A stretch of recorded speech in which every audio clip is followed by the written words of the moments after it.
Welcome to our very first episode of Science Unmuted, where we're being in conversation with the people behind the science that we shall be sharing with to hear from the horse's mouth.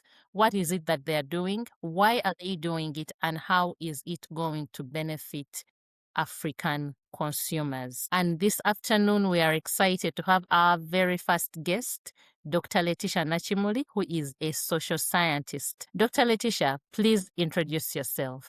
Thank you very much. My name is Nakimuli Leticia. I am a dedicated and experienced lecturer. I've been teaching for the last 15 years, and I have been teaching in different universities. I've been in Chambogo University. I am at Central Lens University. I've been at Buganda Royal Institute. I've been at Makerere Business Institute. So basically, I've been dealing with higher education. And in my teaching, I teach entrepreneurship, management studies, human resource management. I teach strategic management as well. And I hold a PhD in business management.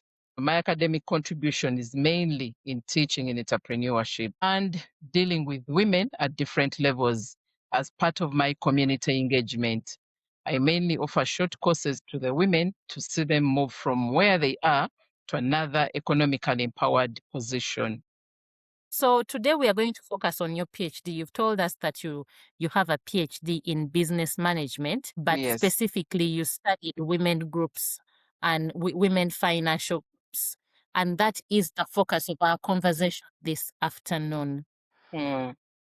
Please tell us the why behind the group. My PhD thesis was about the effect of group identification on women economic empowerment. So as women join different groups, my question being empowered out of the groups that they join. My study was into PEWOSA, but PEWOSA was a project to empower women through savings and loans association. These were groups that had been started up by CBS FM, which is a radio station that belongs to the kingdom.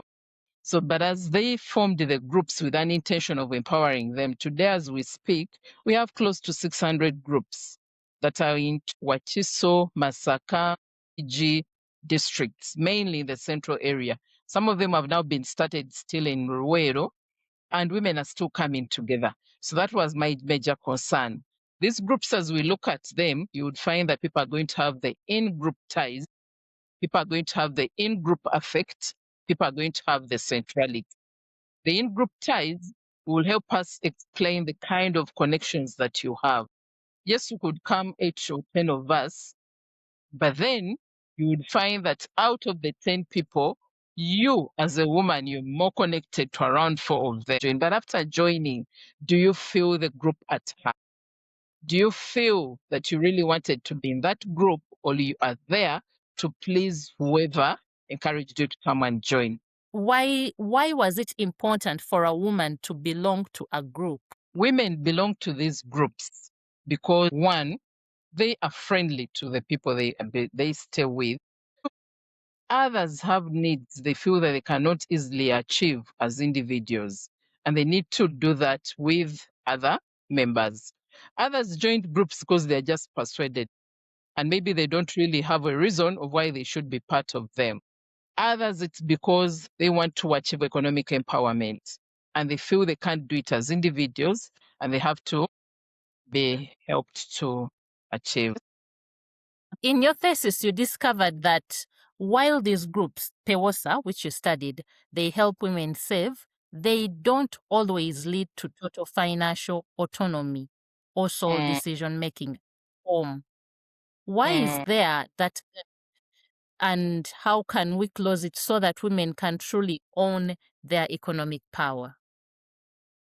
Women did not achieve financial autonomy in the kinds of groups I studied, mainly because they weren't following the rules and regulations that had been put forward in the management or maybe to their getting together in those groups. So they came up with rules and regulations that had been given to them, rules that were meant to make sure that they develop trust, they go ahead and have sustainability of the group, they go ahead and have fairness within the group.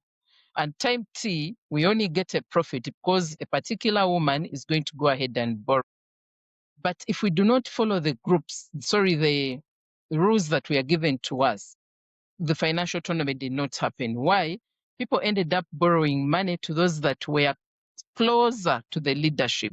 So at the end of the day, Yes. at measuring the whole group, you discover that majority hadn't achieved the financial autonomy because they were not given the money as it had been anticipated by the people that started these groups.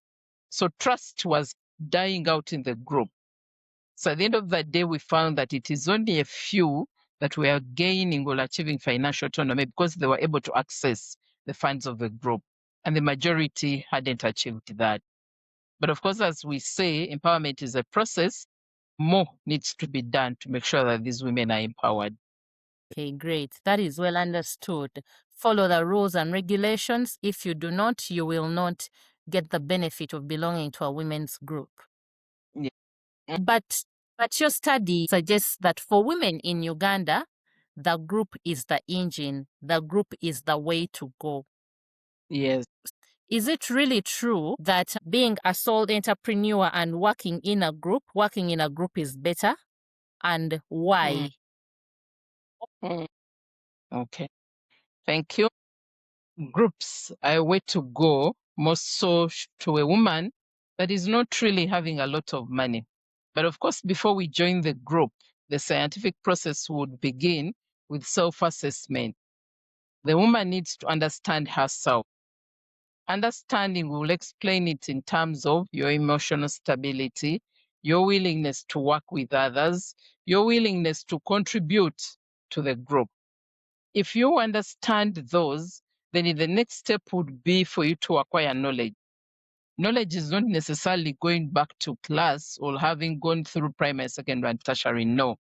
The knowledge could be about the basics, financial literacy. How are you going to keep your money? How much have you earned? How much are you going to spend? How much are you going to spend? And then, who is the customer of the kind of business you want to start? After acquiring the knowledge, then the next step will be setting the goal.